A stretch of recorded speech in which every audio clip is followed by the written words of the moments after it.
Can you tell us a little bit about yourself and what you do here?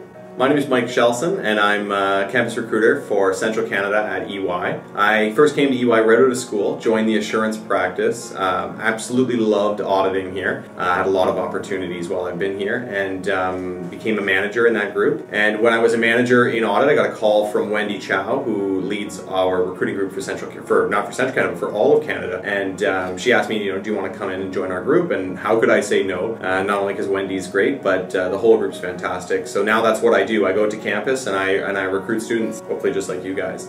How important are marks, extracurricular experience, and networking relative to each other?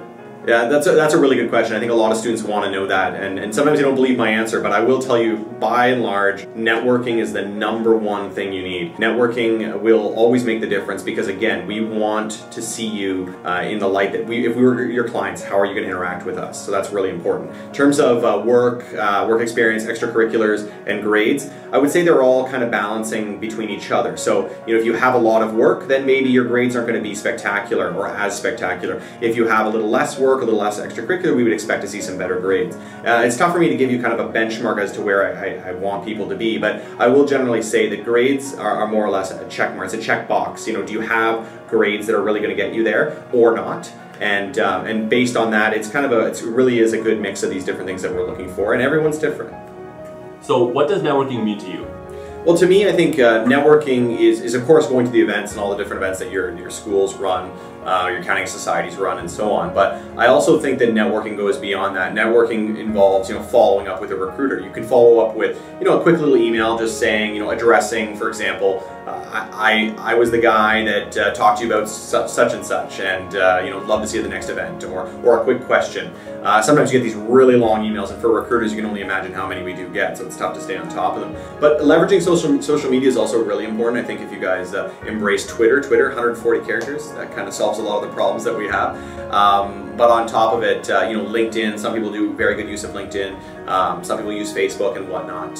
And for EY, to be specific, I would say Twitter and email are generally the way to go, but a phone call never hurts either. So networking is really good, but I think it's dependent on you and you seeking out opportunities to network that may not be just the obvious way. Social media is a good example of maybe not so much of a natural way, but a good way to use it. What is one common mistake that results in an application being discarded? So I'm notoriously laid back, so I'm not really looking to discard a lot of applications because I know how much effort you guys put into them, and a small mistake sometimes that, just a trivial mistake, I don't think that should automatically disqualify you from applying. But I would say one thing that's really tough for me to make an argument to continue with you is if you've addressed your cover letter to the wrong firm. And you do see that a lot more than you guys would think. And I think that's a result of the Control F, and a lot of you guys are doing that. Control F, EY replaced with another firm or whatever it is. And get away from that altogether so you don't have that problem. Customize each cover letter. But if you are going to go that other route, really double check, because we are in assurance, we are auditors, we're accountants. Attention to detail is really important. So I would say that. Otherwise, most people do a really good job with things. Another one that people like to do is they like to name drop, and I think that's a good thing. I do encourage that. I think stuff like that's good. Recall situations. Again, why do you want a specific firm? Be specific and be personal. I think that's good. Why EY? That's a great question. My favorite question. So I will say, #1, it's the people, and I know you guys have heard that way too much. You hear it all the time when you ask, why such firm, why this firm? They'll always say it's the people, and it really is the people, and you guys should remember that because that's who you go to work with every day. And for us, our people culture at EY is second to none. It's people first all the way, and this is something that actually our inclusiveness model, our people culture, gets studied in women's studies classes and labor studies classes. It's unreal, so I'm proud of that. But I will also say that no one is quicker to manager than us, which is huge, big advantage for you in the market. I will also say that we have an unreal UFI program. It's unreal. We've got rights to one guy who's just the absolute guru of the UFI world, which is phenomenal. Delivers fantastic results. And then I'll also just talk about the fact that we are the most global of all the firms. And what does that mean for you? Well, it means unreal travel. If you guys want to travel throughout the world, you can do that with EY. If you want to do it with clients, if you want to travel on secondments, or whatever it is, we have a lot of other programs as well for travel. That kind of stuff just really does set us apart. So you have to line up what you want personally in your life and your career with what each of the different firms offers. And hopefully there's a match somewhere, and that's the firm you should go to. How can students determine whether or not they are a good fit for EY? Oh, That's a really good question. I would say it's all about rapport, right? So what you need to do as a student is you need to dedicate yourself to being yourself at every event. And I know there's going to be some nerves that come into play, but hopefully those nerves don't get you so bad that you're not, who you normally are. And what I mean by that is if you are yourself and you're developing rapport with another recruiter, then I think that tells you all you need to know. It really is a two-way street. A lot of students early on in the process are kind of, they've got the sign that says, I will work for food, they're willing to do whatever it takes to get a job. But then later, as soon as they have multiple offers, the tables are turned, and all of a sudden, what have you done for me lately? And what you need to know is the whole way through, you want to see, do I have rapport with that person when I'm being myself? And if I do and I feel comfortable, then that should tell me a lot about it. And not just with the one person, but with all these different people that I meet. And you should try to meet a variety of people to really feel if you can make that connection with them. And if you can, then that's when it really works well, and that's how people get jobs.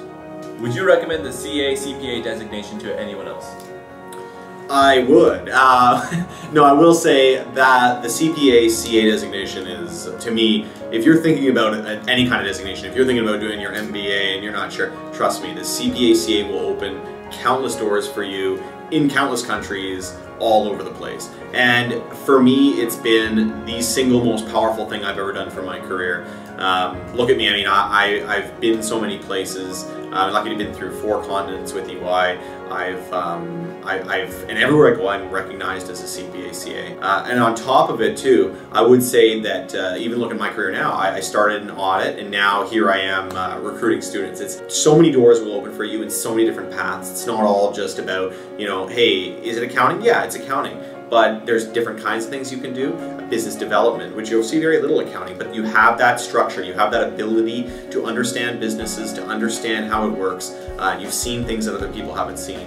And because of that, you're respected, and people will always be able to count on you as a problem solver, and I think that's really important. Can you give us a quick description about your Emerging Leaders program? So I love the Emerging Leaders program. We call it ELP at EY. ELP is, to me, a program like no other, and when I took over in recruiting in my role, one of the things that I said is I want to make it so that it's an experience that you couldn't get on your own. Couldn't go somewhere else and do this. You couldn't go downtown and arrange this. It's something that you can only do here. So I know a couple years ago we did the app challenge where you had to come up with an app, and then we actually had it made in the iPhone store. And then I know this year what we did is we actually had 3D movies made. So we had a film crew come in, and they, professional film crew, filmed 3D movies for 4 different groups, and they had a challenge who could come up with the best one.